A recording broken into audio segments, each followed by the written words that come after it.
বিসমিল্লাহির রহমানির রহিম। আসসালামু আলাইকুম।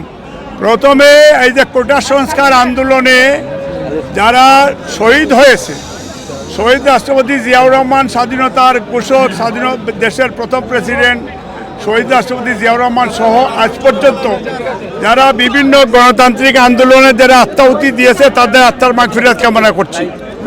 আজকের বিজয় হচ্ছে বাংলাদেশের জনগণের বিজয়।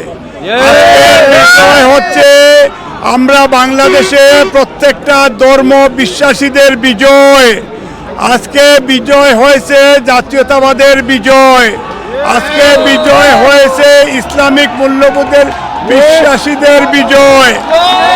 আজকে এই মুহূর্তে আমাদের লিডার তারেক রহমান আপনাদের সবার উদ্দেশ্যে যুক্তরাজ্যের লাখো লাখো প্রবাসী বাংলাদেশি প্রত্যেক শহরে শহরে প্রত্যেক এলাকায় এলাকায় তারা আজকে মিষ্টি বিতরণ করছে। আজকে হাসিনার পতনের তারা উৎসাহ উদ্দীপনা নিয়ে তারা উল্লাস করছে এবং তারেক রহমান সবাইকে শুভেচ্ছা জানিয়েছেন।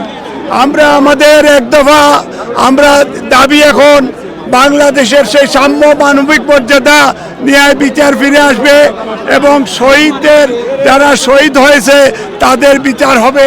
হাসিনা যেখানেই যাবে সেইখান থেকেই তাকে আমরা ধরে নিয়ে যাব এবং একটা বাকশালীরাও বাংলাদেশে থাকলে তারও বিচার হবে বাংলাদেশে। আজকে বাংলাদেশে আমরা জানি একটা কারাগারে পরিণত হয়েছিল। ইনশাল্লাহ বাংলাদেশের দামাল ছাত্র ছাত্রী এবং বিএনপি পরিবার এবং জাতীয়তাবাদী পরিবার তাদের সবাই ইউনাইটেডলি জনগণ ধর্ম বর্ণ দলমত নির্বিশেষে রাস্তায় মাঠ ধরে রেখেছেন বলেই আজকে এই বিজয় সম্ভব হয়েছে। আগামীতে এই বিজয় আরও জাতীয়তাবাদী শক্তি এবং দেশনেত্রী বেগম খালেদা জিয়া এবং তারেক রহমানের নেতৃত্বে জাতীয় ঐক্য, আগামীতে জাতীয় সরকার হবে এবং তারেক রহমান নিজে বলেছেন যে জাতীয় সরকারের মাধ্যমে বাংলাদেশের গণতন্ত্র এবং মানবাধিকার আমরা পুনঃপ্রতিষ্ঠা করব।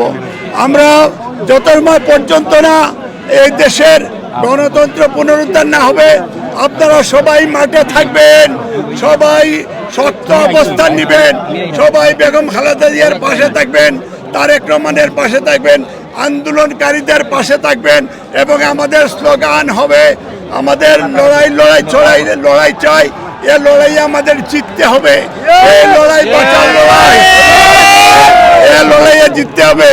তারেক রহমান বলেছেন ফয়সালা রাজপথে আজকে ফয়সালা হয়েছে ইনশাল্লাহ এবং টেক ব্যাক বাংলাদেশ এবং গেট আউট ইন্ডিয়া।